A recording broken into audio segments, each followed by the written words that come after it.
سورة الواقعة. بسم الله الرحمن الرحيم.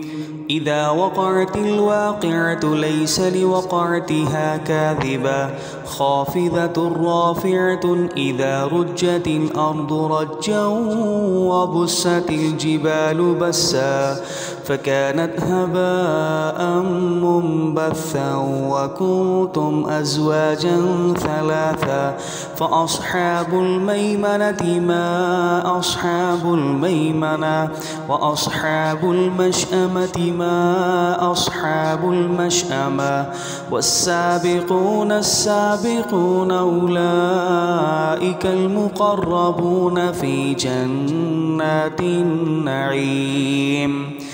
ثلة من الأولين وقليل من الآخرين على سرر موضونة متكئين عليها متقابلين يطوف عليهم بلدان مخلدون بأكواب وأباريق وكأس من معين لا يصدعون عنها ولا ينزفون وفاكهة مما يتخيرون ولحم طير مما يشتهون وحور عين كأمثال اللؤلؤ المكنون جزاء بما كانوا يعملون.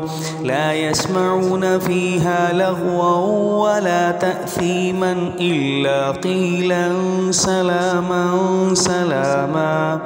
وأصحاب اليمين ما أصحاب اليمين في سدر مخضود وطلح منضود وظل ممدود وماء مسكوب وفاكهة كثيرة لا مقطوعة ولا ممنوعة وفرش مرفوعة.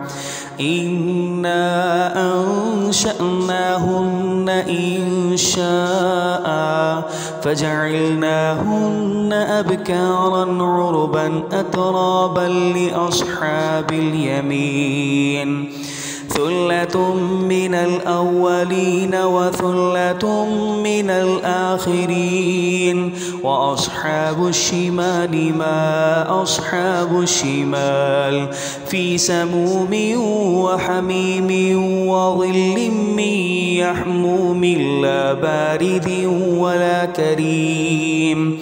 إنهم كانوا قبل ذلك مترفين وكانوا يسرون على الحنث العظيم وكانوا يقولون أئذا متنا وكنا ترابا وعظاما أئنا لمبعوثون أو آباؤنا الأولون. قل إن الأولين والآخرين لمجموعون إلى ميقات يوم معلوم.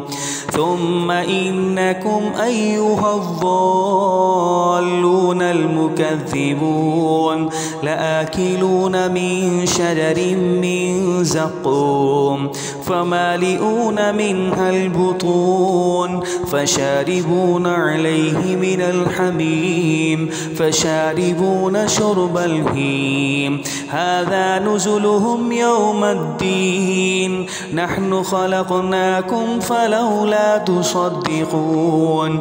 أفرأيتم ما تمنون أأنتم تخلقونه أم نحن الخالقون.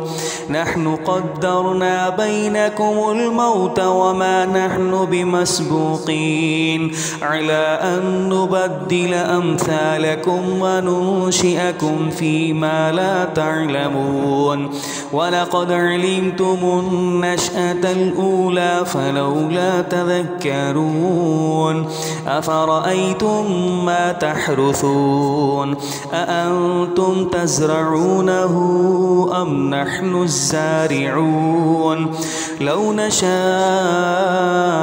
لجعلناه حطاما فظلتم تفكهون إنا لمغرمون بل نحن محرومون أفرأيتم الماء الذي تشربون أأنتم أنزلتموه من المزن أم نحن المنزلون لو نشاء جعلناه أجاجا فلولا تشكرون أفرأيتم النار التي تورون أأنتم أنشأتم شجرتها أم نحن المنشئون نحن جعلناها تذكرة ومتاعا للمقوين فسبح باسم ربك العظيم فلا أقسم بمواقع النجوم